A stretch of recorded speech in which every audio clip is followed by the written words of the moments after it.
Bueno, nos encontramos acá esta jornada con unas compañeras, todas nos dedicamos a la salud mental, estamos alrededor del Día de la Salud Mental, entonces pensamos hacer un intercambio para el programa Salud Mental Cosa de Todos, que sale por Radio Nacional Concepción del Uruguay. Así que empezamos compartiendo el testimonio de Isabel y a partir de ahí vamos abordando algunos ejes, ¿les parece? Ahí vamos con Isabel. Buenas tardes a todas, a todos del programa radial Salud Mental Cosa de Todos. Mi nombre es Isabel, soy de Bernal Oeste, partido de Quilmes, provincia de Buenos Aires. Bueno, y fui invitada para compartir en este conversatorio referido a la salud mental comunitaria. Y mi participación quiere ser en principio desde mi experiencia personal, para luego después por ahí hacer algún aporte en lo que hace a mi activismo posterior a esto, a las cuestiones familiares que atravesé con respecto a la salud mental. Yo soy usuaria y familiar en la problemática de salud mental. Y bueno, les voy a contar un poco las cosas que atravesé en un periodo importante, por allá por el 2010. O sea, yo empecé a tener contacto con lo que hace a esta realidad en mi vida de la salud mental y de requerir su atención por el 2010, mediados del 2010. Bueno, yo quería referirme puntualmente por ahí en dos ejes, y uno de ellos es la resistencia que encontré a lo que hace a la ley, y posteriormente cómo pienso que logré una respuesta satisfactoria a la problemática familiar, y luego también a nivel comunitario, social. Me considero una referente social desde hace aproximadamente 45 años, pero en lo que hace a la salud mental es a partir del 2010. Bueno, con lo que tenga que ver con la resistencia a la salud mental, yo la atravesé a nivel de la ley, cuando ante un riesgo inminente he recurrido al 911 solicitando la atención, ¿no? La asistencia. He tenido la resistencia. Bueno, he tenido que no tenía respuesta, digamos, entonces esperar. Entonces, bueno, no sé, las 3 de la mañana ir a la comisaría del barrio y decir qué está aconteciendo, que ustedes no recibieron un llamado del 911. A lo que, bueno, después de muchos esquives y todo eso, y que no hay personal, y que esto, ante mi insistencia y todo eso, por ejemplo, le voy a contar la parte más cruenta, pero cortita. A lo que un oficial me dijo: mire, señora, nosotros la conocemos a usted, conocemos al papá, bueno, conocemos al otro miembro de su familia, cuánta lucha, cuánto acompañamiento, y esta persona no responde. Yo, de no ser por ustedes, yo esto lo arreglaba con un tiro en medio de la cintura. Se consigue una silla de rueda y entonces va a tener a su familiar tranquilo y quieto en la casa. No lo hago por ustedes. Sin palabras. Esto es una risita irónica, porque es lo que me nace. Bueno, por supuesto seguí insistiendo, llegué al nivel judicial para judicializar el caso, cosa que también tuve mucha resistencia en principio ya para judicializarlo, como por ejemplo el perito que me atiende, que es un juez y a su vez es psiquiatra, por la problemática que yo voy a plantear. Ante tanta insistencia de que yo decía, bueno, que requería una internación, y en la situación que estábamos como familia y todo esto, me envió gentilmente, por utilizar una palabra suave, y me dijo: mire, señora, con esta ley que tenemos ahora, que sacaron ahora, usted tiene que ir a hablar a la Casa Rosada. Bueno, hizo una referencia a la presidenta de ese momento, Cristina Fernández de Kirchner, Me dijo, tiene que hablar con ella, porque ¿sabe qué es lo que hicieron con esta ley? Con esta ley, literalmente, a usted y a su familia los tiraron a la calle, porque no se puede darle la atención adecuada a la persona que tiene padecimiento mental y adicciones. Y a mí como juez, me desarmó. Yo no puedo actuar. No puedo actuar porque pongo en riesgo mi carrera, porque no aceptan una internación, que se tienen que solucionar las cosas de manera ambulatoria, no necesariamente tiene que intervenir un psiquiatra, que es la comunidad la que lo tiene que acompañar. Y bueno, señora, la comunidad está en la calle. La comunidad está en la calle, así que bueno, usted se atiene a la ley, bueno, en la calle está la comunidad. Acá no porque yo estoy desarmado. Bueno, vamos. Luego consigo la judicialización ante mi insistencia, ahí es donde apunto a esto de el conocimiento y la convicción son armas invaluables.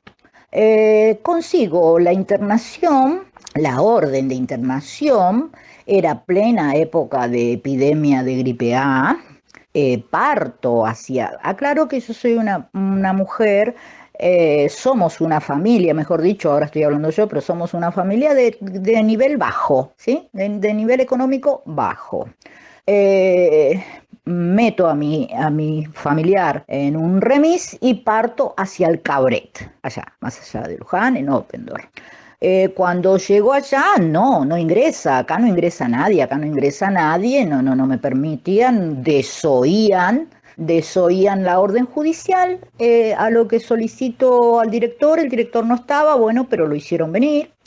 Después de tanta insistencia lo hicieron venir y me dijeron, mire señora, acá vamos a separar los tantos. Yo tengo 1000 internados acá adentro que son mi absoluta responsabilidad que no se contagien de la gripe. Usted tiene un familiar. Ustedes como familia háganse cargo de esa familia. Así no se hacen las cosas. Usted no puede traerme una persona. Yo tengo un artículo de la ley que me protege no recepcionar a nadie. Mucha lucha. Mucha discusión, mucha pasión, desesperación, amor también. Logré la internación, tuvo que ordenar que recepcionaran a mi familiar. Esos fueron los ítems fuertes. Estoy relatando solamente una parte, pero bueno, pero son los 3 hitos que atravesé. Desde ese momento seguí, por supuesto, profundizando mucho más mi conocimiento porque sentía una necesidad profunda ante tanta cuestión, tanta injusticia que yo lo veía y lo vivía a nivel personal. Seguí profundizando. En ese tiempo, una psicóloga con la que yo asistía, a la cual yo asistía, por esta problemática precisamente, me orientó hacia un equipo de profesionales jóvenes muy atrevidos. Puedo citar sus nombres: Maximiliano Jiménez y Silveria García, en el Hospitalito Don Bosco de Bernal Oeste. Los conocí para que recepcionaran a mi familiar cuando saliera de su internación.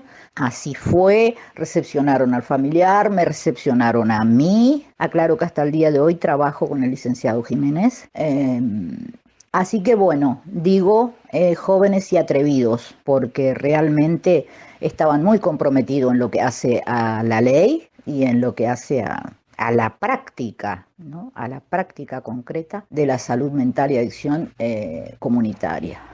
Bueno, y fui trabajando ahí, fuimos trabajando, después ya me propusieron integrar un grupo para hacer trabajo comunitario, talleres, en principio talleres familiares, y luego, bueno, la creación de una huerta en la que nos pusimos a trabajar con los usuarios y familiares que asistían a ese lugar y a otros lugares y a gente de mi propio barrio que yo fui invitando y llevando. Estuvimos trabajando allí, pero bueno, pasado el tiempo, en el 2013, no sé, por ahí, o sea, como que me fueron conociendo un poco, en las participaciones que hacía yo en el Patas Arriba, que justamente ahora en 5 o 6 días estamos conmemorándolo nuevamente. Me vinieron a proponer de la Dirección Nacional de Salud Mental si yo quería trabajar en un área llamada Consejería en Salud Mental y Adicciones Comunitarias de familiares y usuarios. Bueno, hice mi paso por ahí durante 4 años.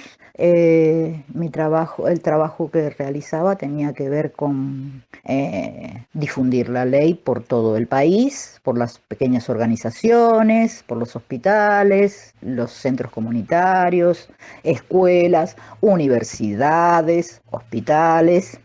eh, Difundir la ley y tratar de reforzar algunas pequeñas organizaciones que hubiere de familiares y usuarios para seguir trabajando en pos de que se instale la ley, que se la pueda utilizar, que sea una herramienta para el último y más valioso eslabón, que es el usuario y el familiar. Y esa tarea la desarrollé hasta mediados del 2017.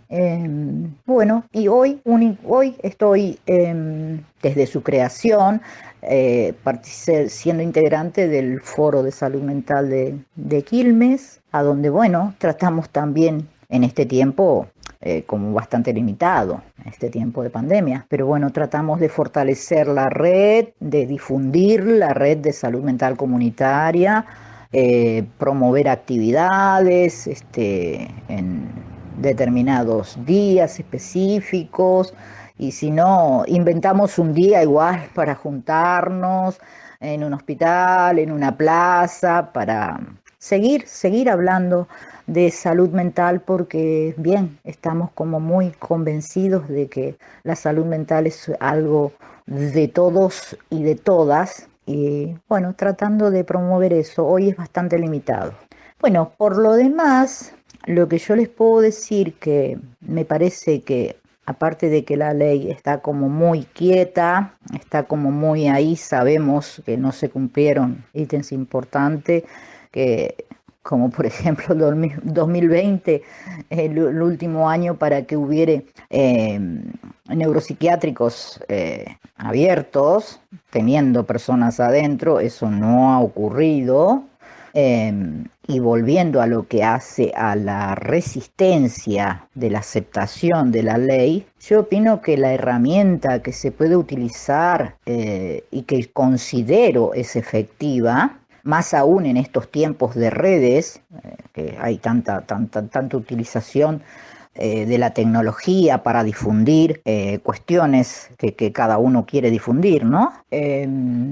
Esto de poder hablar del tema de salud mental comunitaria, de que llegue el conocimiento, reitero, a todos los eslabones, a todos, pero fundamentalmente al familiar, al usuario, que son los que atraviesan en carne propia la realidad del rechazo, de la discriminación, del abandono, del patear, de excluirlos como familia o como el que la padece directamente.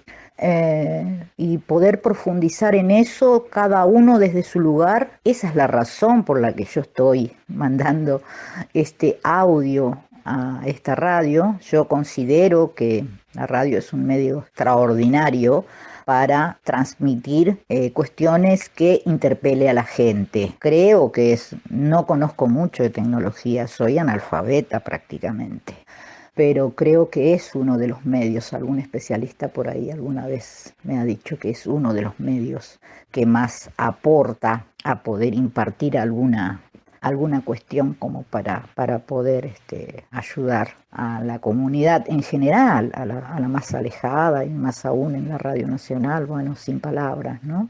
Así que bueno, por eso es mi participación, y decir esto de la difusión de la ley. Por un lado, hablar de salud mental y adicciones, poder hablarlo con todas las palabras.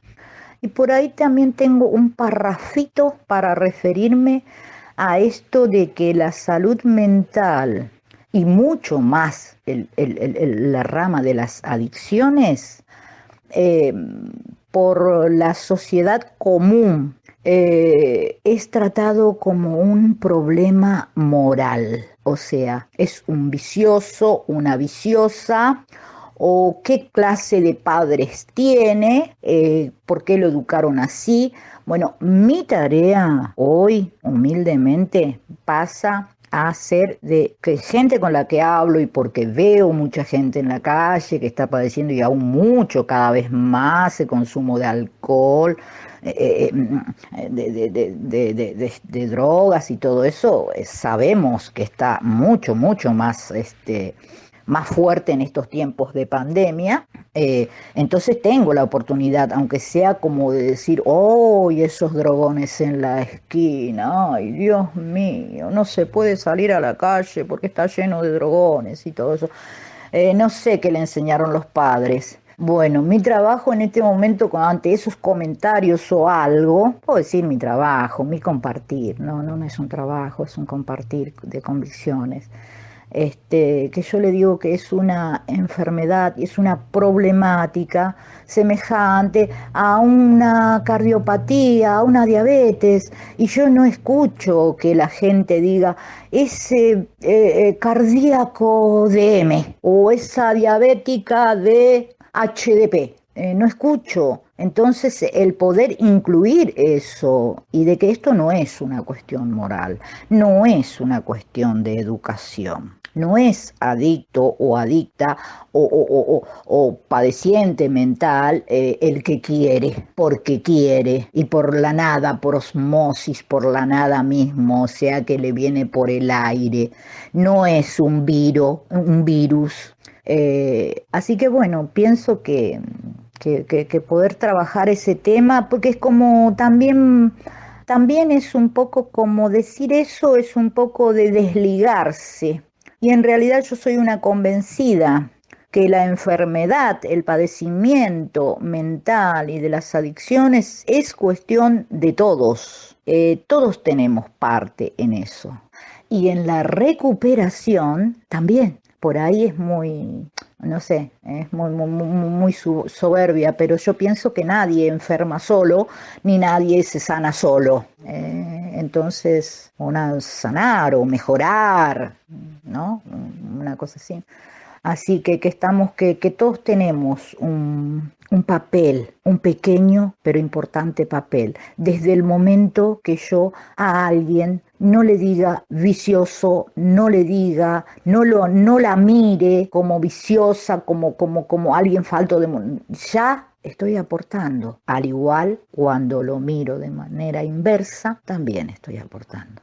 Así que bueno, gente, les agradezco que me hayan convocado para compartir con ustedes. Les mando un gran saludo, un gran abrazo y bueno, nos estamos escuchando, los voy a escuchar. Muchas gracias, buenas tardes. Bueno, este fue el testimonio de Isabel en primera persona sobre un tema que son las adicciones, ¿no? Que siempre es tan controvertido. Y bueno, ese momento en el que ella acude a un juzgado y termina golpeando las puertas de un manicomio, ¿no? Para recibir asistencia, también en un momento muy particular que tiene que ver con una epidemia. Hoy en día podemos decir que hay como otro enfoque respecto del trabajo en red en adicciones. Ahí podés contarnos algo al respecto. Hola, ¿qué tal? Buenas tardes, ¿qué tal, Sole? Bueno, un poco para aportar a esta situación tan ejemplar que nos traía Isabel, me parece que es una buena manera de contar a través de los años cómo se fue manejando, cómo se fue interviniendo,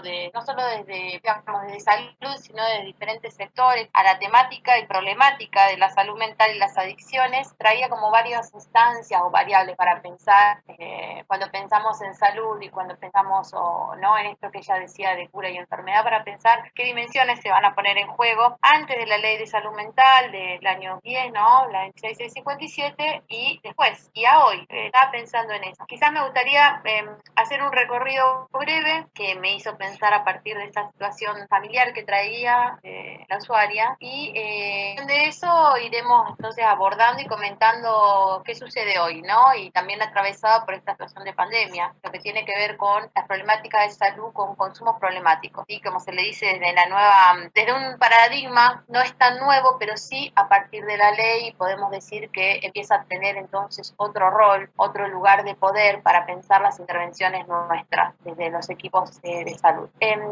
Yo en el 2009 más o menos empecé a trabajar en un espacio estatal en la ciudad de Buenos Aires, y mi primer asombro, marco el año porque justamente lo voy a ir un poco vinculando a la ley, me asombré muchísimo con la cantidad de internaciones compulsivas, se le decía en ese momento, ante problemáticas como la que planteaba Isabel con ese familiar, problemáticas de consumo en los barrios más vulnerados, ¿no? Sectores populares más pobres también de la ciudad de Buenos Aires, y estamos diciendo que había un punto, podríamos decir, que era al menos llamativo, como la única posibilidad de resolver problemáticas de consumo tenían que ver con una mirada primero clínica, médica, hegemónica, pero también individual, ¿no? Donde dejaban a esas personas, a esos usuarios de diferentes drogas con momentos, digamos, sí, agudos, complejos, que tenían que resolverlo solos o con algún familiar, ¿sí? Era la familia, como decían recién Isabel, la familia la que tenía la responsabilidad, un poco la culpa también de la situación, y se la dejaba muy en soledad. Entonces lo que sucedía en esos momentos para estas internaciones, cuando generalmente no había voluntad de querer internar por la persona, se recurría a un juez. Entonces se dictaban, es que lo que ella comentó, se dictaban de alguna manera, estas sentencias, ¿no? Pero bueno, un juez decidía por esas personas, tampoco atendiendo un poco a la historia. Bien, a partir del 2010, con la nueva, en lo particular de opciones, me parece que hay un cambio en el cual nosotros, que trabajamos en el ámbito de los consumos, nos podemos posicionar y nos da ese marco legal para empezar a abrir la cuestión y pensarlo desde un lugar más bien comunitario y de salud. ¿Por qué?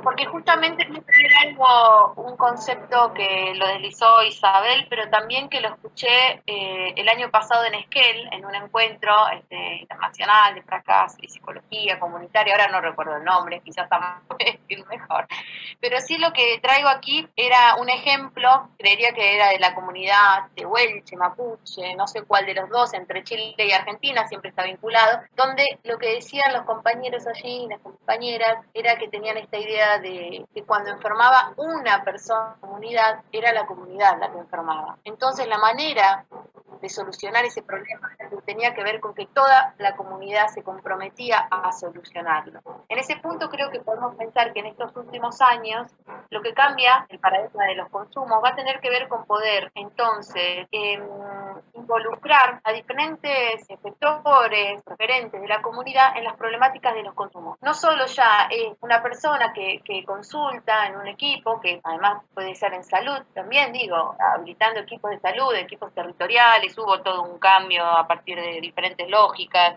¿no? De la Cedronar también, en abrir equipos más territoriales, pero más allá de los equipos, que pueden haber profesionales que vayan con esta idea y pueden haber otros que la resistan, lo que quiero decir ahí es habilitar a otro tipo de mirada, de evaluación que integre, ¿sí? Que integre entonces la historia de cada persona, pero también de cada familia, y aquí voy a decir, y de cada contexto, territorio, barrio, comunidad. Por lo tanto, ya nos corremos de la idea de que una persona se tiene que aislar en su contexto para dejar de consumir, y entonces se baja toda la situación de riesgo en la que muchísimas personas sí se exponen, ¿no? No, ahora podemos pensar que es a través de todos los ejemplos que traía Isabel, ¿no? A través de generar un espacio donde contener a esa persona, ese sujeto, a esta familia, pero también a nivel comunitario. Y entonces ir participando nosotros como profesionales de los equipos, pero habilitando esa red que se empieza a armar, porque después también vemos que la problemática no sucede solo en un caso, digamos, sino que son muchos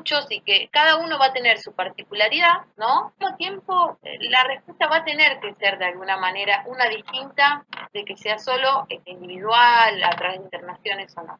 Entonces, se le dio más importancia, se le da más importancia hoy a lo que son los tratamientos ambulatorios a partir de la ley, y esto lo dispuso, hubo un cambio paradigmático importante, y entonces me parece que ahí el punto es tratar de seguir pensando siempre en construir, co-construir entre las personas que consultan, los familiares, y desde allí, con tiempo, con pausa, poder ir revisando siempre en función de evaluar riesgos, ¿no? Eventualmente también para la persona, pero también corrernos de este lugar y tratar de comprender la problemática desde un lugar más complejo, porque son complejos, entonces requieren intervenciones también con ese nivel de equidad. Bueno, no sé si fui contestando, querés que por aquí. Sí, sin dudas un cambio, ha pasado mucho tiempo, ¿no? También, pero bueno, fue un cambio bastante productivo, me parece, ¿no? Porque en ese momento, bueno, era golpear la puerta de un juzgado y meter a una persona en un taxi y, bueno, mandarla a un psiquiátrico, ¿no? Como, no sé, hoy en día capaz ya tenemos más herramientas para construir, ¿no? Sí, me parece que está bueno que nos compartas un poco cómo funciona y cómo se piensa en la temática de adicciones, que es cierto el componente moral, ¿no? Algo más sola interesante que también cuando la escuchaba a Isabel también lo pensé, lo que frenó la ley 657 en un momento es la parte más de empresas o mercantil respecto de las adicciones que hubo, que las hay, hubo una reducción o por lo menos al menos ¿no? A esta idea de abrir granjas o comunidades terapéuticas, son todas privadas generalmente en el país, y desde allí pensar que la solución a las adicciones solamente la van a manejar estas instituciones que posiblemente no tengan nada de terapéutico y eran más bien un lugar como si fuese, vamos a decir, para que se entienda, ¿no? La persona que consume puede ser peligrosa, puede estar delinquiendo, puede ser un riesgo, entonces se la encierra, al mismo estilo de un delincuente o una cárcel. Y desde allí sí han habido muchas denuncias respecto a violaciones de derechos humanos. Entonces, de alguna manera, ya en el 2010, pero antes, los quienes veníamos trabajando en este campo, nos dábamos cuenta que no era una respuesta favorable para nadie, ni para la persona que... Hay casos, ¿no? Según los casos, las historias, las trayectorias de cada uno, pero también allí veíamos entonces que la mayor resistencia con esta ley en el campo de los consumos tenía que ver con este sector, que es un sector privado, que es un sector que también resistía a dejar de tener esta entrada de este ingreso monetario, mercantil digo yo, en temática de salud y sobre todo de consumo.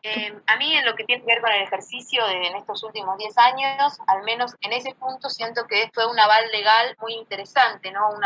En los cuales al menos poder poner un freno a eso que contaba al inicio de lo que eran las internaciones compulsivas para todos por igual, sea que consumas un cigarrillo de marihuana o cualquier otra sustancia, alcohol o demás, y así es como no juntar un montón de personas, encerrarlas y desde allí negarles cualquier otra posibilidad particular, singular de cambio, de tratamiento, de escucha. Me parece que esos son los puntos más, al menos, interesantes en mi práctica en estos años. Sí, totalmente. La resistencia del privado fue durísima y en eso también nos puede aportar Gabriela, que hemos recorrido instituciones monovalentes. Aquel camino de 10 años, ¿nos podés refrescar algo? Les refresco. Bueno, estoy muy contenta de estar compartiendo esta tarde con ustedes.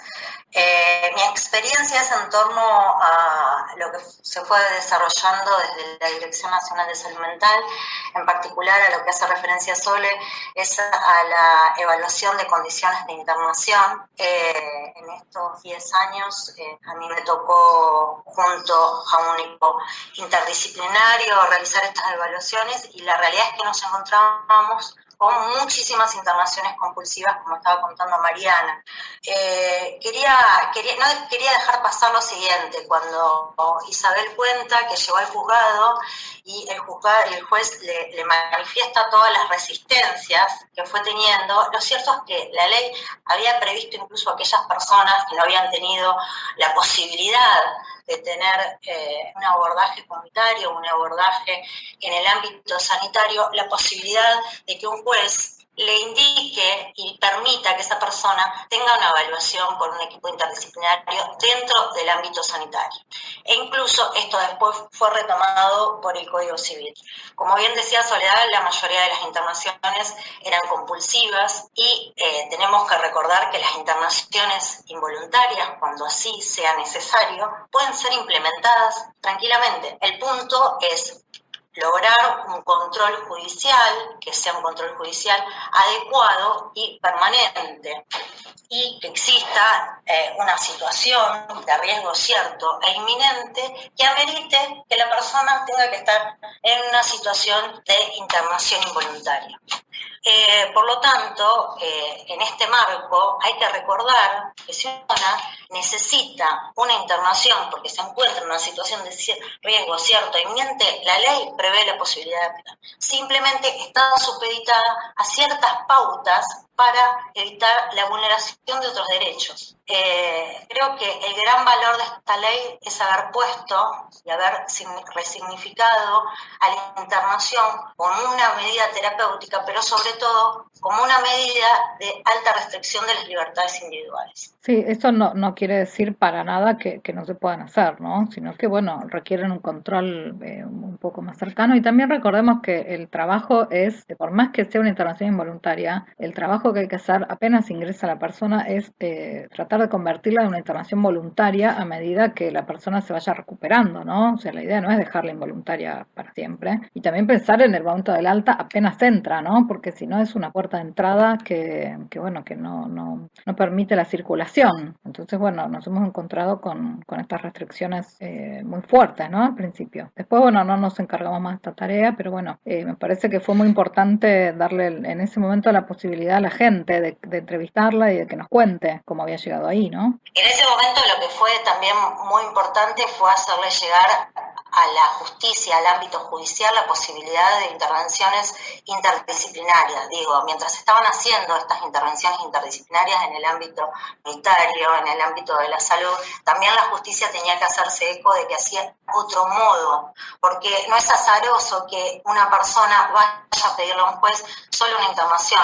El único modo habilitado hasta ese momento para el tratamiento de las adicciones, para el tratamiento de salud mental, era la internación.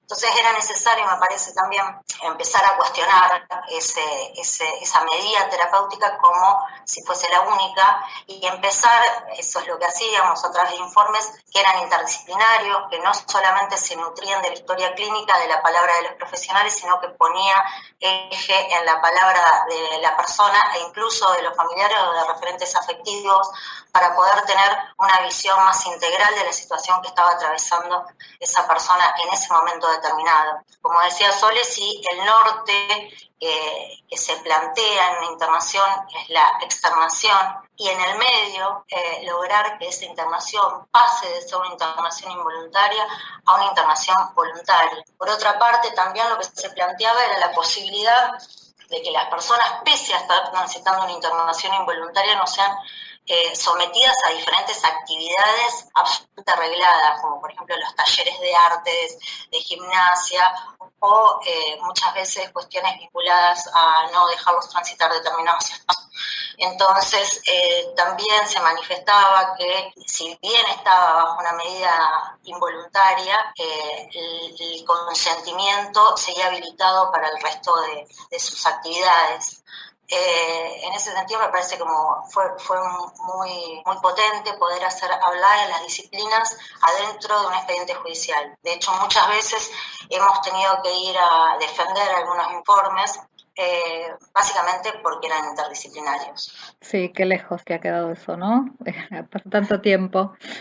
Y bueno, después también tenemos el desafío como un continuo en territorio, ¿no? Nadia, vos por ahí nos podés compartir un poco más de esa experiencia de gestión del territorio. Sí, yo trabajo en el programa de salud mental de San Martín, de la provincia de Buenos Aires. Integramos un equipo que está dirigido por una médica psiquiatra infanto-juvenil, 2 psicólogas y, bueno, yo trabajadora social y también hay una operadora territorial. La idea, digamos, del programa es tener varias líneas que tienen que ver con asistencia, digamos, por ejemplo, esto de hacer garantizar la evaluación de los oficios judiciales, digo, para también relacionarlo con lo que decía Gabriela. También, digamos, trabajamos territorialmente con 22 centros de salud que están en todas cada uno tiene su área programática y en donde cada centro de salud tiene un equipo psicosocial que incluye trabajador social o trabajadora social y psicólogas, ¿no? Y bueno, la idea es por ahí pensar en el trabajo diario de los centros de salud también desde una manera de salud integral. Para nosotros la salud mental no es un eje aparte, sino que es transversal a áreas y sectores, y también creemos que la salud mental es parte de este contenido. Es por eso que nuestro trabajo, digamos, es pensado no solo como entre el trabajo en salud en sí mismo, sino también en cómo uno puede garantizar el territorio. El programa está desde el año 2014, digamos, pero ya venía un trabajo previo relacionado, por ejemplo, tenemos un centro de salud mental que es el John Rivier, desde el año 1988, que ya tenía esta lógica. Digo, para pensar eso Isabel decía, de la ley de salud mental parece una ley quieta, digo, me parece que la ley en sí mismo, uno le da movimiento a las personas, los ciudadanos, las instituciones, organizaciones, y bueno, en este sentido me parece que es importante pensar esto, ¿no? Por ejemplo, nosotros tenemos una mesa de consumo problemático, también un poco para relacionarlo con lo que decía Maya, donde la integran diferentes instituciones y sectores provinciales, municipales, nacionales, ONG, instituciones de la iglesia, y donde ahí también se terminan discutiendo las políticas. Nosotros como Dirección de Salud Mental tenemos una línea de capacitación, y esto yo lo pensaba por el lado de la cuestión de las resistencias que hablaba Isabel, ¿no? Y me parece que es importante por ahí señalar que las resistencias no solamente son de otras áreas, digo, en salud hay muchas resistencias y que tienen que ver con los saberes de cada profesional. Nosotros trabajamos mucho esto, tenemos reuniones de equipo con los diferentes centros de salud donde participan psicólogos, trabajadores sociales, y también queremos integrar a los médicos pensando en dejar de pensar que cada vez que llega un paciente que tiene una particularidad de salud mental, entendiéndola tampoco ni siquiera con la cuestión de la patología, porque ese es otro eje donde uno centra a veces en las cuestiones. Entonces digo, pensarlo desde la promoción de la salud mental, y entonces ahí es donde nosotros por ahí pensamos, a veces nos llega una evaluación interdisciplinaria y lo primero que hacemos es incluirla en un centro de salud. Nosotros contemplamos la idea de que no se puede pensar la salud de una persona sin su integralidad, o sea, no puede existir una persona sin controles de salud, que yo me refiero de sangre, de la presión y lo demás, ¿no? Porque a veces pasa que el paciente llega con una patología de salud mental, entendida esto, psicosis o lo que sea, y uno termina siendo el eje ese. Me parece que lo principal es primero dejar de dar respuestas inmediatas. No sé si me explico. O sea, una patología no puede existir una respuesta previa que tenga que ver con un psicólogo o un psiquiatra. Y eso es un ejercicio que uno lo tiene que hacer desde su disciplina, me parece, entendiendo que nosotros tenemos que leer qué está demandando una persona. Cuando a nosotros nos llegan las evaluaciones interdisciplinarias, las personas lo que tienen es una internación. Nosotros queremos internar a esta persona porque ya vienen además previamente desgastados de respuestas que no han sido adecuadas, no las han escuchado, y también responden a lo que ya viene instalado desde antes de la ley de salud mental, que es a cualquier persona que tenga un problema le corresponde una internación, ya sea prolongada o lo que sea, o un tratamiento médico, farmacológico, etcétera. Entonces, poder desarmar todo ese discurso es complejo, porque no solo requiere desarmar está el discurso de la familia, sino también de nosotros como profesionales de la salud. Y cuando hablo de profesionales también incluyo a no profesionales, digo, no promotores de salud, administrativos y demás. Y me parece que ese es uno de los desafíos también de la ley, que es trabajar de lo que se puede, digamos, ¿no? De con nuestros compañeros, de discutir, de decir, no, mira, me parece que esto no es la internación la respuesta, es laburar con la familia la demanda, por ahí es garantizar que la familia esté unida y entonces puedan trabajar con la persona que presenta alguna situación de salud mental desde otro lugar. Me parece, incluso en este sentido, de las adicciones también, ¿no? A nosotros nos pasa que a veces se nos pide como una especialización en adicciones, ¿no? Si no está el especialista, parece que no se puede trabajar sobre este tema, digo, ¿no? Como si una persona con adicciones o consumo no pueda estar con un médico, atenderse con un médico, digo, ¿no? Como siempre estamos como en esa respuesta dual, no sé si me explico, me parece que es uno de los lugares que a laburar las cuestiones de los saberes. Sí, total, y también de incorporar el saber de la persona que tiene el padecimiento, ¿no? Porque finalmente es eso a donde apuntamos, ¿no? Mejorar la calidad de vida o a tratar de que esa persona salga adelante de ese sufrimiento que tiene y bueno, y darle un lugar central a la persona que es la que está pasando la situación, ¿no? Exacto, pero digo, uno como, hablo desde la institución de salud de lo que habitualmente es la norma, digo, ¿no? Porque por supuesto hay, bueno, acá contaron varias experiencias diferentes, pero digo, uno se coloca desde el saber, uno está buscando la patología del otro para poder ubicarlo desde el lugar más adecuado donde nosotros podamos dar la respuesta. Entonces,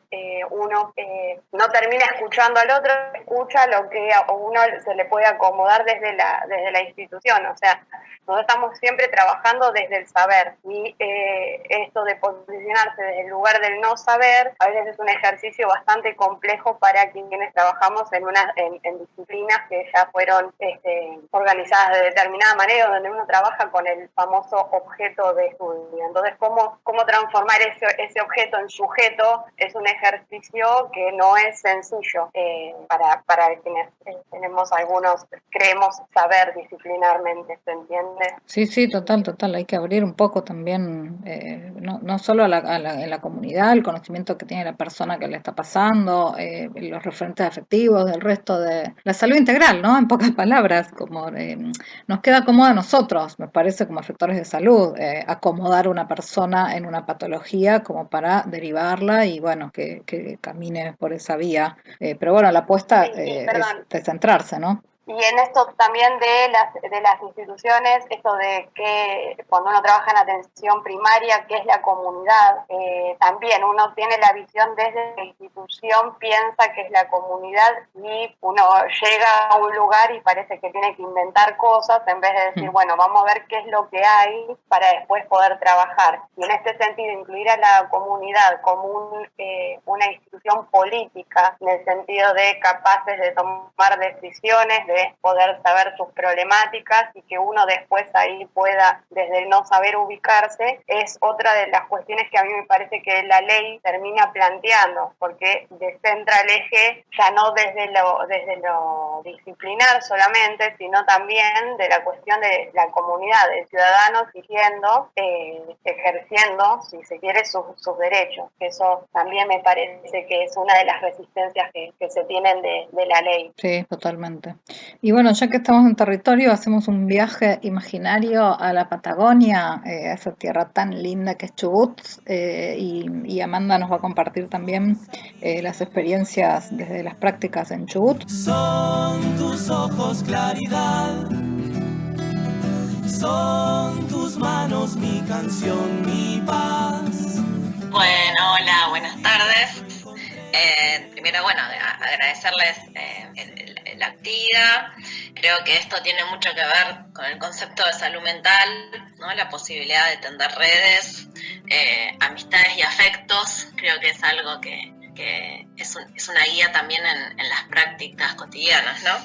Bueno, yo vivo en Chubut, que es una provincia patagónica, que tiene una experiencia de desarrollo en términos del sistema de salud mental muy interesante, que viene trabajando esto, ¿no? El proceso de transformación de sus prácticas hace muchos años. Incluso hay una ley provincial que fue previa, podríamos decir, en poquito tiempo a la ley nacional, y que ha visto en la sanción de la ley nacional un fortalecimiento de lo que se venía viendo en la provincia.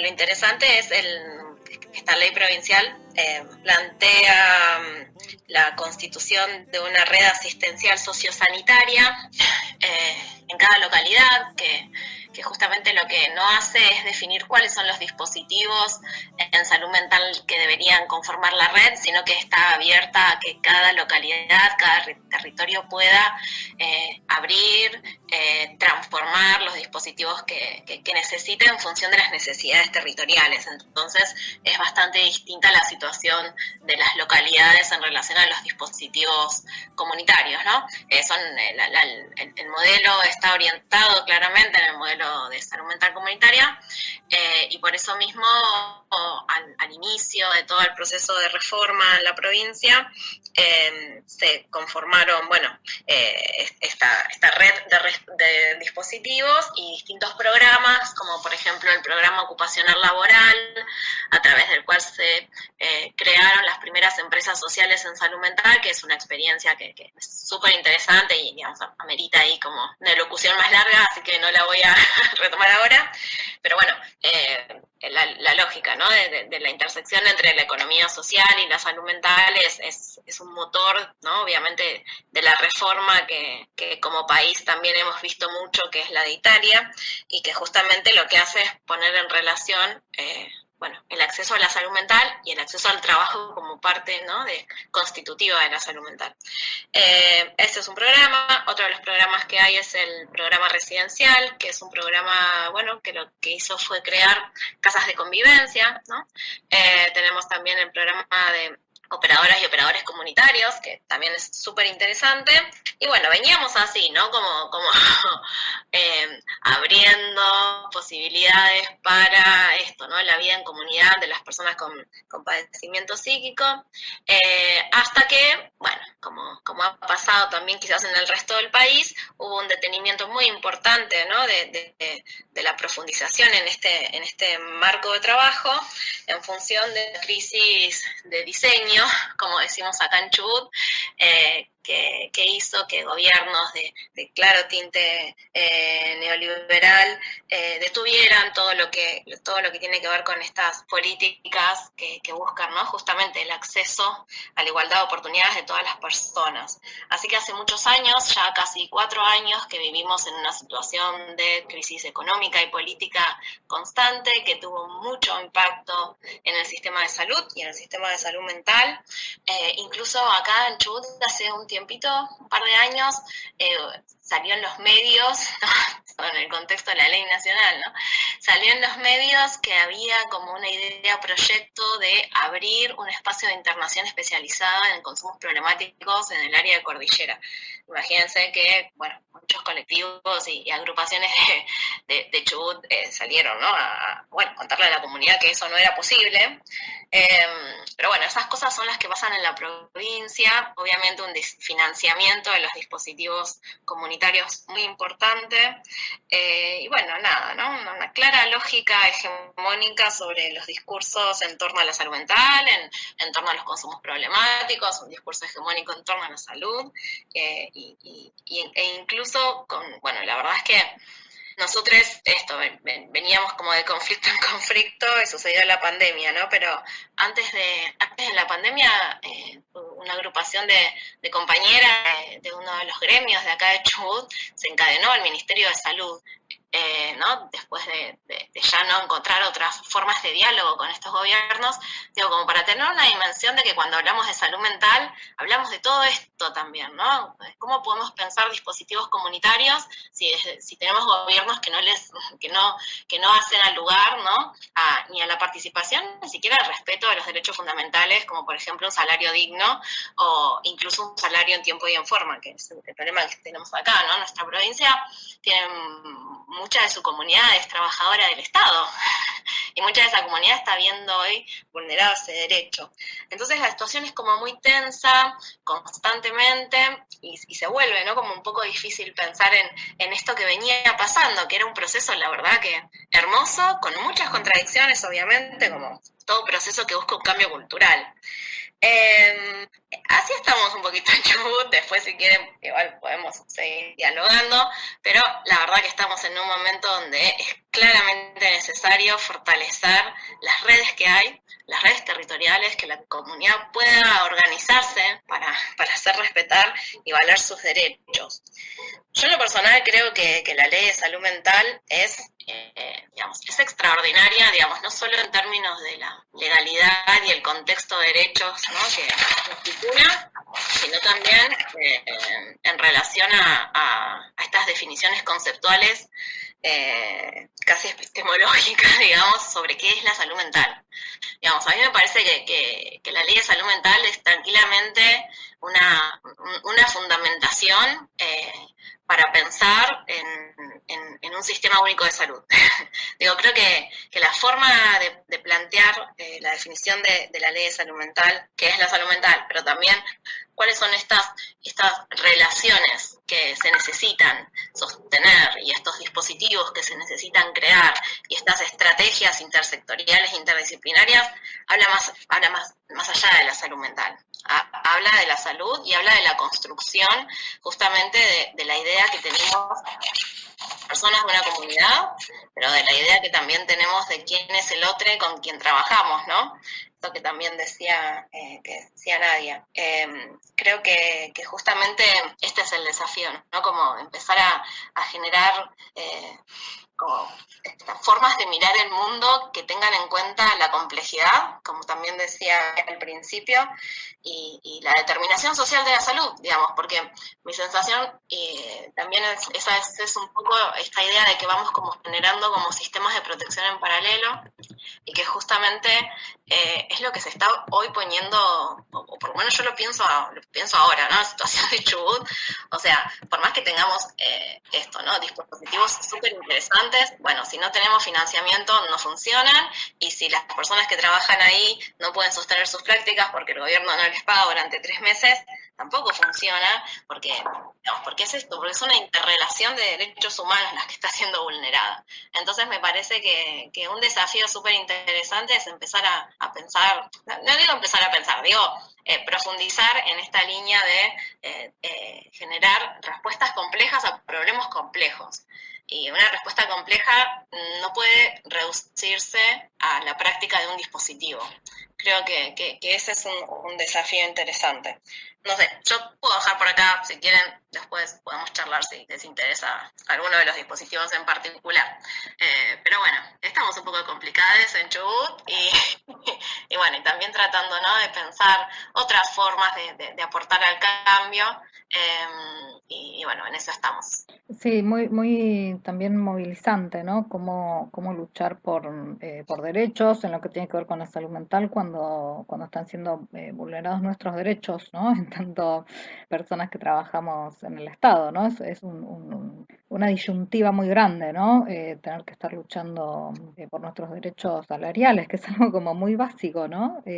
Mientras vamos a la par de otros derechos vulnerados de otras personas, ¿no? Es como muy paradigmático. Sí, totalmente, pero en un punto creo que es esto, porque a veces el definirnos en términos identitarios, de grupos identitarios, como bueno, somos los trabajadores, son los usuarios o los familiares, nos desdibuja a veces, me parece a mí como que hay cuestiones en las que estamos en igualdad de condiciones, digamos, en esto, en la vulneración de derechos fundamentales, y que creo que ahí es interesante pensar como la colectivización de estas problemáticas, ¿no? Incluso que es algo que me parece que tienen muy en claro ciertos movimientos de personas con discapacidad. El hecho de decir, a ver, esto es un problema que nos involucra a todos, porque, digamos, cualquiera de todas y todos nosotros en algún momento podemos requerir de este acompañamiento ¿Por qué? Porque estamos todos en igualdad de condiciones en términos de ser objeto de vulneración de derechos. Con esto quiero decir, la afectación en términos emocionales, psicológicos o en la salud mental, como lo queramos ver, de lo que significa trabajar en estas condiciones, es muy fuerte. Entonces, ahí es donde digo, bueno, me parece que esta idea de la construcción en términos de la complejidad quizás también tiene que ver con que nos sintamos parte de eso que sentimos que defendemos. Sí, total. No sé si Sí, cómo posicionarnos también como personas que podemos ser vulneradas también, ¿no? Como corrernos de ese lugar del saber. Claro. Somos parte de la comunidad también, desde distintos lugares, pero somos la comunidad, no es que venimos en un plato volador a hacer una intervención y nos volvemos a nuestro planeta. Estamos atravesadas por las mismas dificultades, ¿no? Bueno, muy interesante también compartir esta situación coyuntural que está atravesando Chubut, porque bueno, hay mucha gente que no lo sabe, ¿no? Y bueno, también nos volvemos para Cava, la experiencia en territorio, cómo es el recorrido de una persona respecto a los niveles de atención, ¿no, Romy? ¿No puedes compartir algo de eso? Hola, buenas tardes a todas. Mucha resonancia con lo que traen las compañeras como en distintos niveles, pero todas como atravesando las mismas dificultades, ¿no? Y pensaba en parte los avances y los retrocesos que viene sufriendo la ley. La ley es un instrumento jurídico que nos apoya en las prácticas, digamos, pero también hay que pensar que no puede quedar solo en eso, ¿no? Solo en el campo jurídico, ¿no? Que también de qué manera esto va teniendo el contacto en las prácticas sanitarias concretas, ¿no? Porque ahora contamos con un instrumento, bueno, ahora no, hace 10 años, y en la ciudad de Buenos Aires en particular, que es donde trabajo, desde hace 20 años. Hay una ley de salud mental, que es la 448, que tiene preceptos muy, muy parecidos a los de la ley nacional. O sea, la ley nacional recoge experiencias con Río Negro, San Luis y otros espacios, y también, bueno, como decía Amanda, la experiencia de Trieste, de Italia, donde se demostró que es posible otro modelo, posible cambiar ese paradigma, ¿no? Y reconocer que el paradigma apilar y el manicomio, digamos, no son opción terapéutica, básicamente, ¿no? Entonces, en este cambio de paradigma también se pasa a reconocer los derechos, a un paradigma de derechos que tiene su base en la inserción en la comunidad, ¿no? Entonces, bueno, también por esto resonancia, por lo que traían las compañeras, voy hablando un poquito de cada cosa, o retomando un poco esto, estaría buenísimo armar más un conversatorio, así que voy a ser breve, porque me parece que todas fuimos como tocando distintos puntos en los que nos sentimos concernidas, como trabajadoras de la salud también, como parte de un sistema que no está respondiendo en los términos adecuados a cómo esperaríamos si hubiera podido implementar la ley, ¿no? Por eso tantos movimientos que todavía son necesarios, como el movimiento por la plena implementación de esta ley, y bueno, y tener en cuenta que es una ley federal, que si bien cada provincia, cada distrito debe organizarse en torno a ciudad y debe organizar sus políticas públicas, también, digamos, como tener estas directrices claras de alguna forma y bueno, digamos, ir todos en este mismo sentido, ¿no?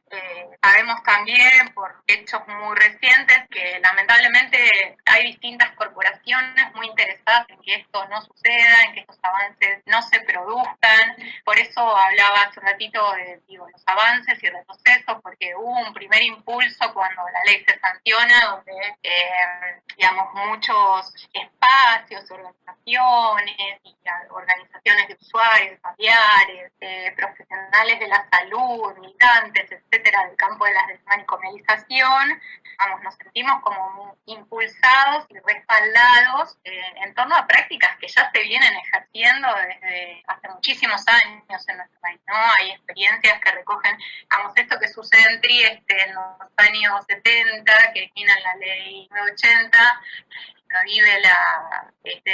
que prohíbe la institución manicomial, digamos, en el país. Bueno, era parte como también de un movimiento global que impulsaba los derechos de las personas en este en este sentido, ¿no? Y esto también, digamos, que tiene que ver con ir en contra de la estigmatización a la que han sido sometidas las personas con padecimiento mental a lo largo de la historia, ¿verdad? Y yo pensaba, bueno, particularmente, bueno, en esto que me daba pie Sole para conversar en lo que Eduardo Menéndez, que es un antropólogo muy reconocido en el campo de la salud colectiva, ¿no? Donde muchas de nosotras pasamos nuestros abordajes y nuestra formación. Digamos, él hablaba de esto, de la carrera del enfermo, de la carrera del paciente, llamémoslo. Ahora está muy bueno también remarcar este cambio que produce la ley en cuanto a reconocer como usuario un servicio de salud y no un paciente, ¿no? A la persona que tiene un padecimiento mental, sabiendo que nosotros, como también decía recién la compañera, podemos atravesar en algún momento dificultades de este tipo como parte de la salud integral, ¿no? No podemos escindirla tampoco. Y bueno, en algún momento necesitar más o menos apoyos. Que hay algo buenísimo que también trae la ley en este sentido, es lo de la que también comentaba Gabriela, lo de las evaluaciones periódicas, que en su momento en la elección estatal se realizaban a través de los jurídicos. Estas evaluaciones que hacen valer y restituir, en el caso de que hayan sido vulnerados, los derechos de determinadas personas, padecimiento mental, que en otro momento de la historia eran catalogadas como enfermos mentales, y su internación se cronicaba a lo largo de los años, como en los equivalentes de la ciudad, donde persisten todavía estas lógicas de personas que están internadas por más de 40, 50 años y que morían ahí, que no había una nueva evaluación, no había una terapéutica adecuada que pudiera permitirle a esa persona reinsertarse nueva y rápidamente en dispositivos comunitarios o en la comunidad a la que pertenecía, a la familia, etc. Bueno, esto ha cambiado con el paradigma de derechos de la ley de salud mental, que lo que propone es que estas evaluaciones sean periódicas y que se evalúe en cada momento, digamos, con una prioricidad,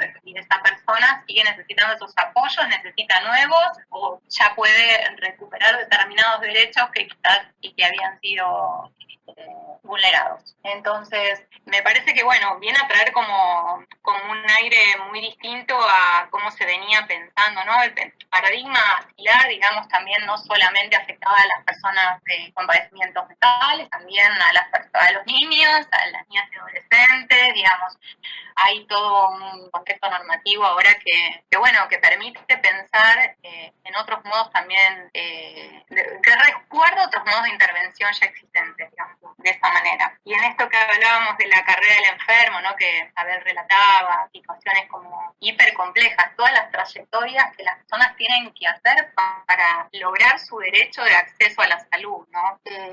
Por supuesto debería estar garantizado por el Estado, digamos, como cualquier otro derecho fundamental, ¿no? Y en este sentido, por eso, la salud mental como parte de la salud integral, que implica no solo la ausencia de enfermedad, sino que también el acceso a los otros derechos fundamentales, a la educación, a la vivienda digna, a un trabajo, al ser reconocidos en ese trabajo. Un poco pensaba también lo que trae la compañía de Chubut con las dificultades que vienen teniendo, ¿no? Como también siéndose uno como parte del colectivo de trabajadores, pero además como parte de la comunidad en la que laburamos, en la que nos movemos, y como muchas veces vimos que también nuestros derechos se encuentran vulnerados, ¿no?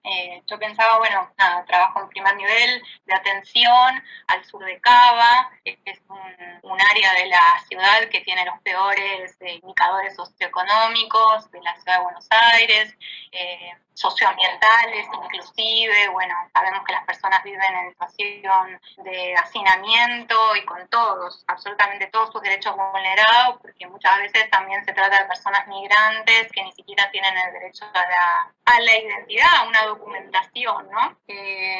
Y pensaba también cómo a veces ser parte del colectivo de trabajadores del Estado a veces hace que nos encontremos con la ausencia de recursos, con la fragmentación en el sistema, y esto tiene su correlato en los usuarios y su dificultad de acceso, ¿no? Porque este recorrido lo que tuvo que hacer Isabel por un montón de espacios, es porque tampoco tenía garantizado la puerta de acceso al tema de salud que le permitiera, como decían también las compañeras antes, digamos, tener el acceso a una evaluación más de tipo sanitaria, ¿no? Y social, sanitaria, social, si quieren.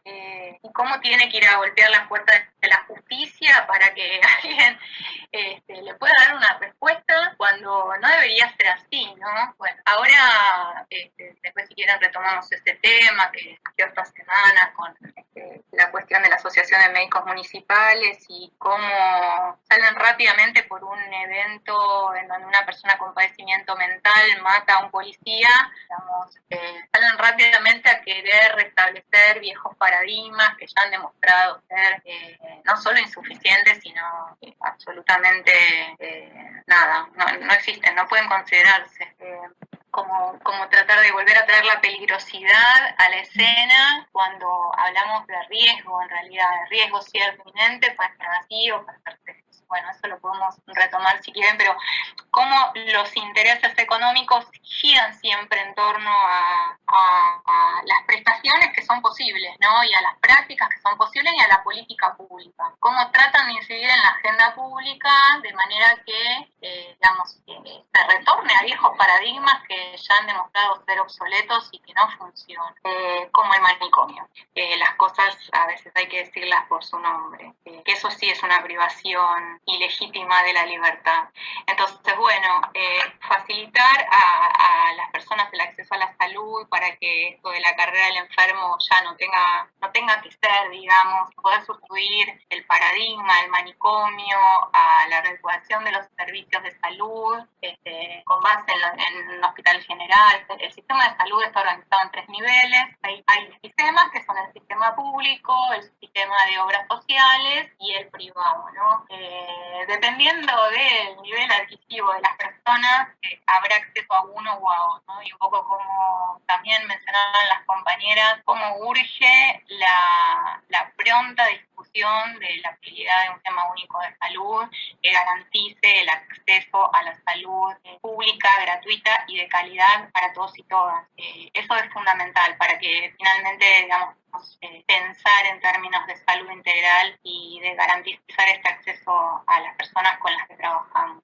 No sé si digo o armamos un conversatorio. Bueno, en relación a los niveles también puedo mencionar, como muchos oyentes quizás sabrán, pero bueno, quizás otros no, los niveles de atención están ordenados en términos de complejidad. El público se estructura en un primer nivel de atención que tiene base en la comunidad, base en los territorios, un segundo nivel de atención que son los hospitales generales, que pueden, digamos, no estaría bueno hablar en términos de complejidad, ¿no? Porque si vamos a hablar de complejidad, el primer nivel de atención las tiene todas, porque es justamente en el territorio donde se ponen de manifiesto las mayores tensiones, las mayores vulneraciones de derechos, ¿no? Pero bueno, y las mayores, las más complejas demandas de alguna forma.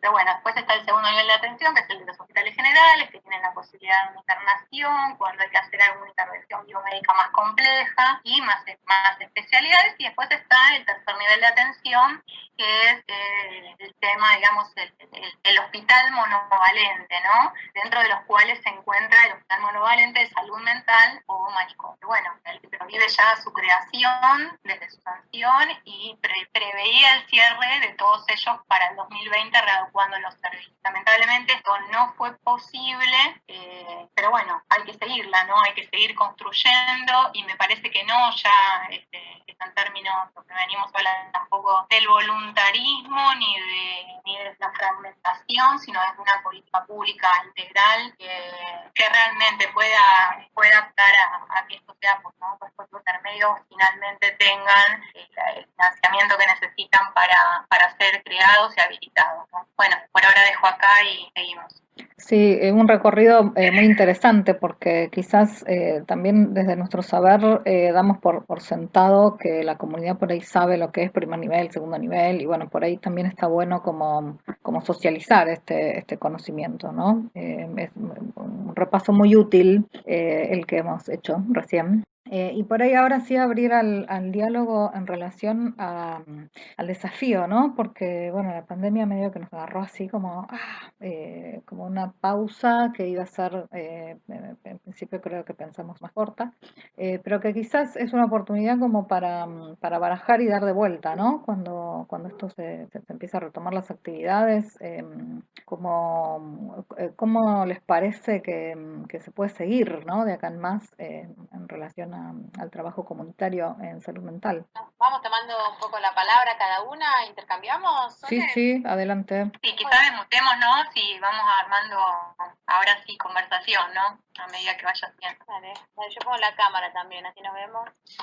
A mí me parece interesante pensar algo que también salía en lo de Isabel, y seguramente todas desde nuestros lugares vamos a poder coincidir a partir de la ley, ¿no? Y con todos los cambios también de acciones en el medio, entonces resistencias de diferentes lugares, diferentes lugares de poder y acciones. Me parece que el punto de lo que tiene que ver con todo lo intermedio entre, ¿no? Teníamos el 2020 para cerrar los manicomios, bueno, entre no solo los manicomios, no las políticas de casa, a la vida del consumo problemático, realmente como necesitamos muchísimos recursos, continuar el cambio en las formaciones de profesionales y de no profesionales, pero de todo lo que estaríamos en la cuestión, en los equipos de intervención, y eso por un lado necesitaríamos, me parece, mayores recursos, pero también cambiar, ¿no? No es solo el recurso, digo, a nivel presupuestario, sino que una redistribución de otro tipo de recursos, que estén en los territorios, porque es en los territorios donde explotan los problemas de salud mental y consumo y adicciones. Es así donde tenemos que estar, un poco lo que decía Nadia, para ir desde estos lugares de no saber en el punto de construir con otros, ser como el apoyo o el andamiaje, ¿no? Como dicen algunos teóricos, de esa comunidad que hay que también entender qué es la comunidad allí, qué rol tiene, quién es, cómo. Esa es la idea. Entonces a mí me parece que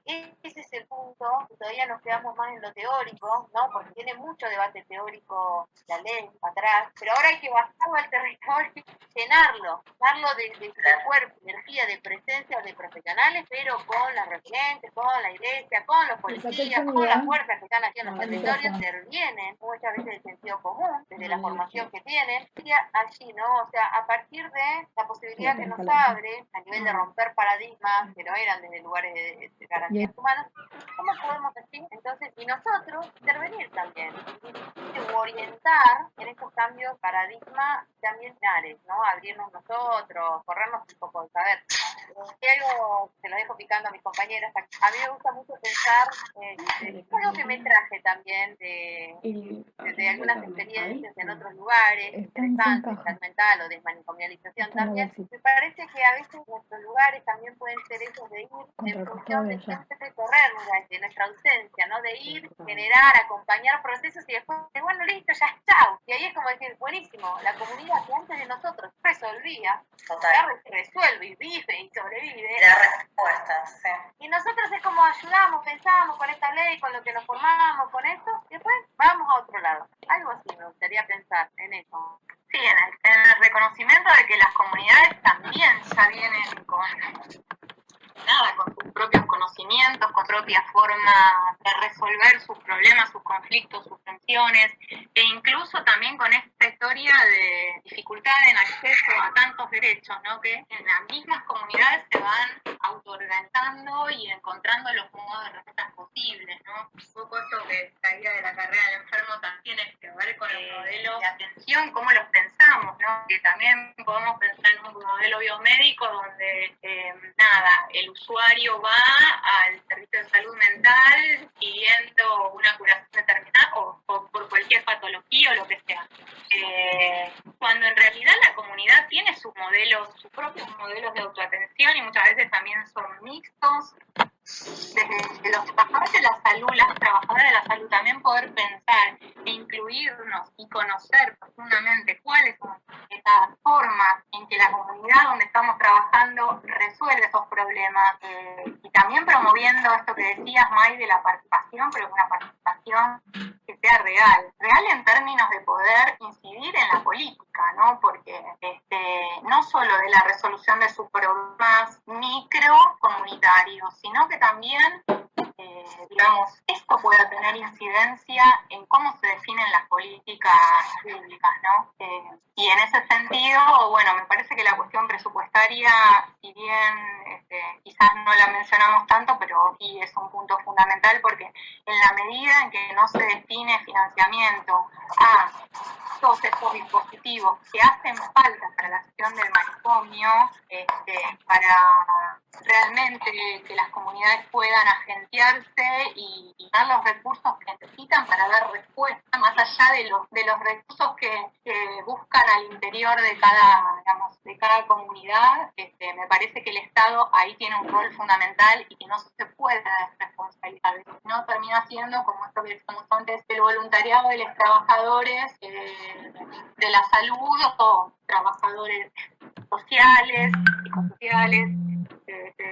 Me parece que no tiene que pasar por ahí, ni tampoco por la buena voluntad ni las ganas de armar determinado dispositivo. No es una cuestión de dispositivos, es una cuestión política pública que pueda ser transversal, integral y que realmente integre a todo el territorio del país, porque también las diferencias que nosotros vemos del norte al sur, bueno, son claras, parece que fuéramos países diferentes y esto no puede ser así, digamos, la persona que tiene que acceder a una interrupción legal del embarazo tiene que tener la misma posibilidad en Jujuy que en Buenos Aires, y esto no está sucediendo, digamos, y eso es algo que hace a la salud mental, básicamente, ¿no? Como parte de la salud mental, que es lo que hablábamos hasta ahora. En relación a esto que estabas diciendo, también esto de pensar la comunidad, yo decía a veces, digo, como esto de comunidad para pobres, ¿no? Como cuando la comunidad tiene que hacer cosas que el Estado tiene que hacer, ¿no? Yo a veces pienso, por ejemplo, en los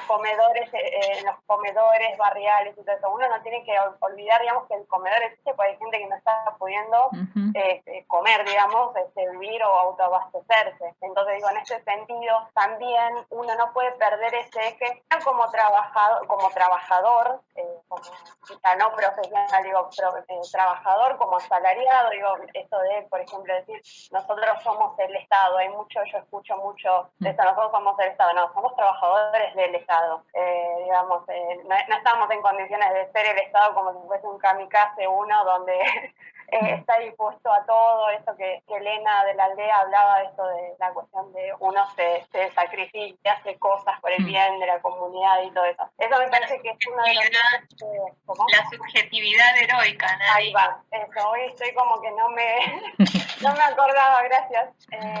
Y en ese sentido también, cuando hablamos de comunidad, hablamos de una comunidad entendida como un ejercicio político ciudadano, porque también está eso de, bueno, vamos a hacer tareas en la comunidad, como, bueno, a ver, la institución sale, a ver qué onda, qué ocurre por fuera de uno, y ahí es donde uno también tiene que decir esto de cuando le dicen, bueno, la familia tiene que sostener a la persona con padecimiento mental, bueno, tiene que sostener en tanto entendemos que es una problemática compleja, no hay un Estado que no está pudiendo responder o sostener también. Digo esto porque también a veces es una tensión que por ahí habitualmente le pasa a uno también, a una. Sí, como que un trabajo con las comunidades, digamos, fundamental es eso, la posibilidad de visibilización y desnaturalización de eso que sucede, ¿no? El derecho a la información es otro de los derechos fundamentales, y en tanto y en cuanto esas personas no accedan a la información de sus propios derechos, menos van a poder ejercer. En ese sentido es que me parece importante con lo que terminó Isa, que es la difusión de la ley. Digo, la ley en el sentido que hablaba Amanda, que es re interesante, porque es una ley que habla de salud en los términos de derechos humanos. Después nos encontramos con un montón de leyes en relación a la salud que hablan de patologías, y eso fragmenta.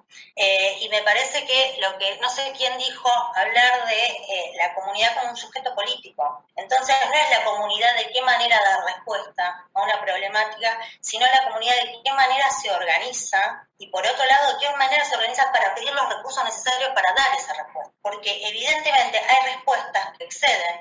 Y digo, como comunidad política nos organizamos y delegamos nuestro poder individual en un Estado superior, para dar respuestas precisamente a eso. Entonces, me parece que un poco la cuestión es dilucidar qué respuesta se le pide a la comunidad. Pero sí que muchas de las respuestas necesarias surgen de ahí y surgen del sujeto, digo. Pero es en relación a esto, el derecho a la información, al derecho a saberse como sujeto político, pasible de estar exigiendo sus derechos. Es algo que pasa, por ejemplo, con la comunidad de personas que viven con VIH, también pasa en el campo de salud mental, pero no pasa en otros campos. Pero me parece que la cuestión es buscar a la comunidad como un sujeto político pasible de incidir en decisiones políticas macro, no pidiéndole que dé respuesta como puede a las situaciones. Y muchas veces se entiende de esa manera.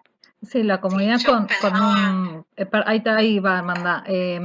Como la comunidad como un abanico de posibilidades, ¿no? Porque esto de la vida de los pobres, que les exigimos cosas que hagan, que vayan al comedor, que vayan a la salita, que hagan, es como que se torna también muy abrumador, ¿no? Darle ese lugar a la comunidad, de que tienen que hacer un montón de cosas y también el estigma, ¿no? Porque es cierto que no a todos los colectivos les pasa esto. Claro. Sí, no, yo quería sumar en ese aspecto también que me parece interesante esto, ¿no? Como decían las compañeras, ¿no? La ley no es solo de dispositivos, y la ley es una ley de derechos humanos, que creo que hay algo que la pandemia, como vienen diciendo, visibiliza, que es la desigualdad, digamos, ¿no? Y la desigualdad no se subvierte creando dispositivos. La desigualdad se subvierte trabajando en redistribución de recursos que incluso en esta situación de pandemia ha traído discusiones políticas muy, muy profundas, digo. Entonces, me parece que esto, ¿no? Como si hay que pensar en cómo fortalecernos comunitariamente y como comunidad de trabajadoras y trabajadores, como decían las compañeras también, que yo creo que sí es una categoría que hay que resignificar bastante, ¿no? Que cuando estamos ahí trabajando en un centro de salud, estamos siendo profesionales porque estudiamos para eso, pero estamos teniendo ahí un rol de transformación activa también, ¿no? Que es generalmente el que nos coartan cuando no quieren que las cosas cambien. Entonces, hay algo, me parece que también sobre esto, ¿no? Sobre la frustración que vivimos trabajando en espacios hegemónicos donde creemos que podemos hacer algo diferente porque creemos que somos parte, ¿no? de esto, ¿no? De lo público, ¿no? Es esa idea de lo público que también hay que pensarla mucho, ¿no? Si esta salud que estamos hablando de salud pública, ¿no? Creo que es fundamental esto, que se va a tratar de una discusión política concreta, digamos, ¿no? ¿Vamos a profundizar desigualdades o vamos a trabajar para que haya una redistribución distinta? Y la redistribución distinta no la pueden resolver, no se puede resolver desde los escritorios de los decisores y las decisoras políticas, digamos. Yo creo que en serio la comunidad ahora sí, ¿no? Como una agrupación gigante de gente tiene que luchar por sus derechos, porque es eso, es el derecho a una vida digna. O sea, la salud mental es vida digna para mí, ¿no? Digo, y creo que hay mucho de eso que todavía no se está tocando, digamos, ¿no? Que pensamos que las intervenciones son sanitarias, y que las intervenciones solo las puede decir esto, ¿no? Una mesa de expertos y expertas sobre estos temas. Y que me parece que justamente, ¿no? La idea es esto, es pensar en la participación, como decían. Bueno, ¿cómo hacemos esto? Que la comunidad en la que yo vivo, en la comunidad en la que yo trabajo, genere esto, ¿no? Espacios de participación que motoricen el acceso a los derechos, ¿no? Digamos, los derechos no son algo que nos dan, sino algo que reclamamos. Entonces me parece que eso es fundamental, y porque esto tiene una vertiente económica que está invisibilizada, sigue estando invisibilizada, no solo en términos de si tenemos o no recursos económicos para la apertura de dispositivos y sostener programas, sino también como, bueno, todas esas otras empresas que sabemos, todo el mundo sabe que están atrás de las cosas y que, por ejemplo, hace que haya habido como que sea difícil pensar, por ejemplo, en la producción pública de medicamentos. ¿no? Digamos, me quedo con el ejemplo que traía Romina, el acceso a la interrupción legal del embarazo. Bueno, ¿cuánto sale comprar una caja de misoprostol? ¿No? Digo, hay un montón de variables que también hacen que eso, ¿no? Que el acceso a la salud y a la salud mental esté claramente controlado por otras aristas, ¿no? Y que eso es una discusión política. Sí, también me parece que es fundamental plantear, hay mucho romanticismo respecto a la participación, ¿no? El concepto de participación. Y me parece que es hora de que rompamos un poco con ese concepto, porque la participación sin decisión política, sin poder tomar una definición respecto de lo colectivo, es como medio chamullo, ¿no? Porque, bueno, la información es clave para tomar una decisión, pero si tomamos decisiones que después quedan, no sé, en un cajón o quedan al arbitrio de algún funcionario que justo se nos cruza en el camino, o de tantas otras resistencias que encontramos, ¿no? Me parece que hay que empezar a romper un poco el concepto de participación que circula, que quizás no es el que tenemos justamente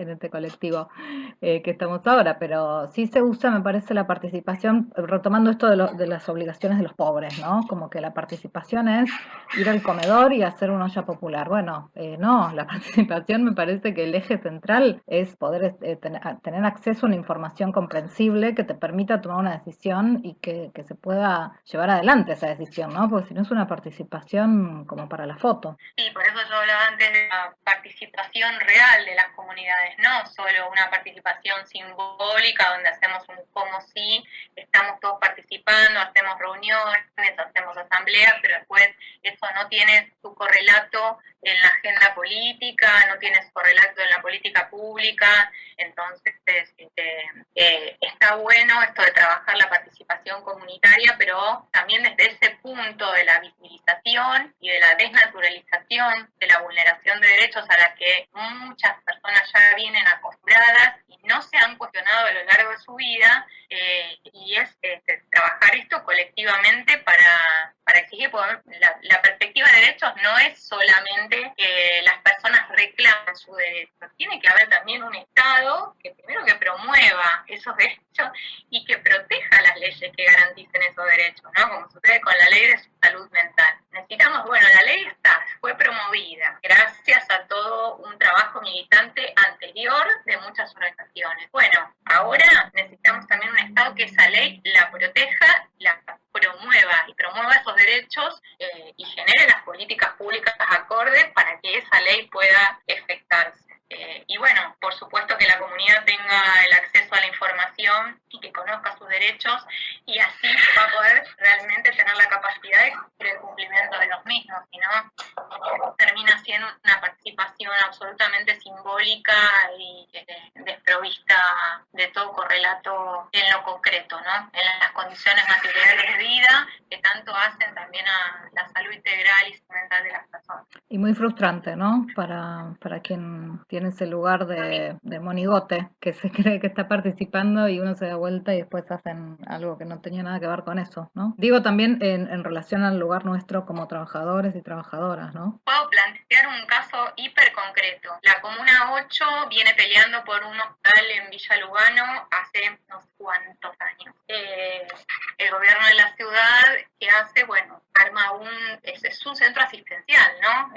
No sé si lo conocen, el Centro Grierson, que no tenía internación, ¿no? O sea, nunca fue concretado digamos, todas las etapas de construcción de este hospital y el nivel de complejidad que necesita un segundo nivel de atención, ¿no? En el medio de esta pandemia hay 3 centros de salud que tenían sus hospitales de referencia, por más que hayamos hablado antes, ¿no? De las dificultades y la fragmentación que existe al interior del sistema de salud en relación a la referencia a tu hospital y la contrarreferencia que el hospital realiza con los centros de sus áreas programáticas, y vos tenías un hospital de referencia. Bueno, por decreto, en el medio de la pandemia, hace unos pocos días, se decretó que el Grierson es un hospital, y a posterior se decretó que 3 centros de salud que tenían Hospital Piñero y Hospital Santoyani como referencia pasaran a la órbita del Hospital Grierson, que no existe. ¿Se entiende? Con el correlato que esto tiene también en la atención de las personas, las derivaciones,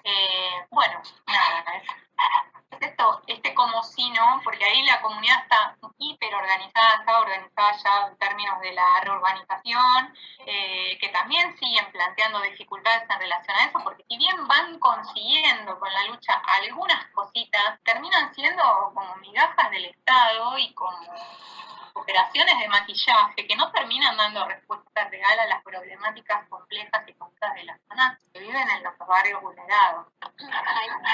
Sí, para ir cerrando, ¿no? Pero a mí me gusta pensar en este lugar nuestro, también como ciudadanos, pero desde un lugar político, ¿no? Donde quizás más allá de lo particular de nuestra vida, nuestras líneas, nuestras prácticas, nos vemos ahí dentro de la comunidad provocando ese cambio y provocando desde lugares molestos o incómodos, porque es así donde también construimos justamente esa participación o esa comunidad atenta a exigir lo que le va a venir, digo, que tiene que ver con derechos, y no siendo testigos, sino partícipes, ¿sí? Eso es también sujetas políticas y políticos. Y es desde el ruido, desde la molestia, también digo, entre otras circunstancias. Y después sí tener esa ida, esa construcción, esa tensión, ese criterio, pero también es en la calle, haciendo ruido, poniendo el cuerpo, la compañera que encadenó en Chubut, eso me dejó como también una imagen. La Isabel todo lo que contó y todo lo que movió, y después se convirtió en laburante del Estado también, en doble, ¿no?, pertenencia. Entonces digo, quizás es así, alejarnos un poco de los lugares de ser testigos que tenemos tantas dentro de las formaciones universitarias, cuando entramos a laburar en diferentes organizaciones, poner más el cuerpo también en ese lugar político como trabajadoras, como ciudadanas. Digo que es un poco por eso,